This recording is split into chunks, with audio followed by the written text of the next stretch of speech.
Hey guys, I hope that you're doing well at home and not going too stir crazy. I wanted to give you some new music and a little bit of a challenge to try and learn this while you are at home. I'll talk through a few tips about this etude that I'm about to give you, as well as do a playthrough so that you can hear how it goes. I'll be playing through it a little bit slower so that you can see exactly everything that is going on. I'd love for you to make a video recording of yourself playing this, or even an audio recording, and you can either send it to me or Dr. Camacho so that we can see all the progress that you're making at home. Okay, so this first exercise that I'm giving you is from a Schroeder Etude book.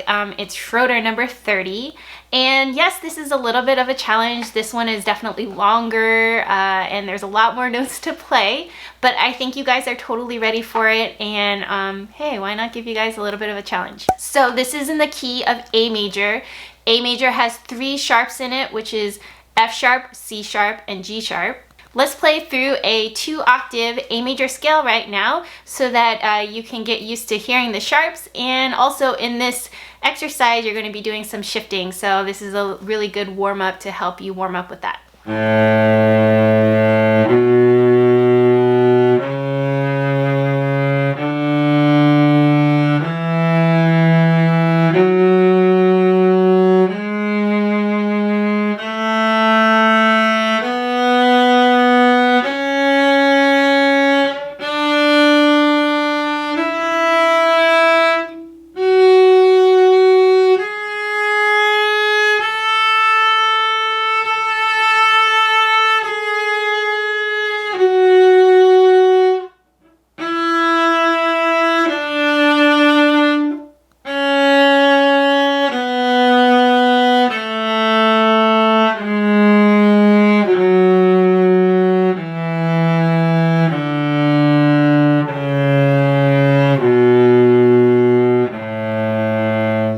So when you are doing the A major scale, remember there are going to be some extension 4s, and it's really important for you to remember that when you do a 1 and then you're stretching to 2, that your thumb is following where your second finger is going. If you leave your thumb behind while your second finger may be in tune, your 4th finger will more likely be too flat in pitch. Also, later on, you might feel like you're developing some pain on the outer edge here because you're basically straining your hand to reach that.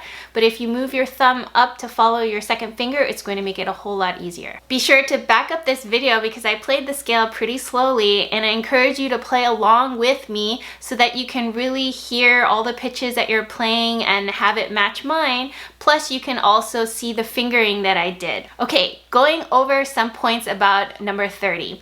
In measure 6, there's the high E there, and it's moving to a 1 on the high E. And hopefully you remember how to find that high E. We went over that in class once. Basically what you're going to do to find the high E is you're going to slide your thumb until you reach the curve of the neck. You can feel it kind of hook in there. And then your first finger is going to feel kind of like it's slightly behind your thumb. It won't feel like it's right on top of it. It'll feel slightly behind. And the pitch that you're going to want to hear is this one. Remember, when you are sliding up to this area, you don't want your hand to touch the side of the cello, so there's not going to be any hand slams. And also, as tempting as it is, really try to resist resting your arm on here, okay? It is not about having a nice little shelf here to rest your arm on. You really want to make sure that your arm has a little bit of clearance, especially if eventually when we go up to higher positions, it's going to really prepare you for that. If you're resting here, it's going to make you move a lot slower. Okay, so the 3rd line, 2nd measure, the A sharp there, remember A sharp is the same as a B flat. Instead of using 2 on that, you're putting a 1 on the A sharp.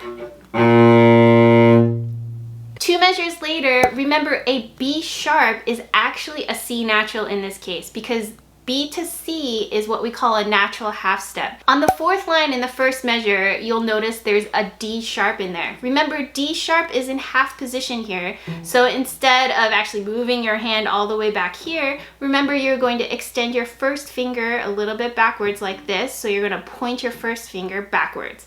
D sharp is the same as E flat, but in this case they're spelling it as D sharp, so remember, extend back for it. The second to the last line of this song and the third measure in, there is a measure that goes into half position. It's 0-4 instead of 0-3. So normally we play our B natural with a 3, but in this case we're going to be playing it with 4.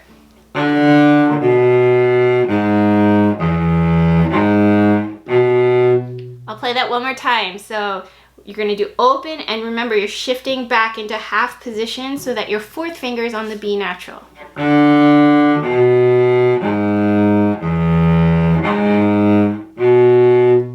That last note of the measure, you're going back to 1st position by putting the 3 on the B natural. So in this playthrough, I'm setting my metronome to quarter note equals 65, which is pretty slow for this etude. Eventually, if you can actually work on getting speed to this etude, that would be great. You can even shoot for quarter note equals 90 as kind of a nice little goal there if you'd like to try it. Either way, I hope that you guys give this etude a try and try learning these notes in here, and practice vibrato if you already know how to do some of that. I think you might as well take this time to really learn new things and learn longer songs and probably more interesting notes than maybe what you may have seen in the past. So good luck with this challenge. Definitely let me know, or Dr. Camacho know, if you have any questions at all about this exercise, and good luck.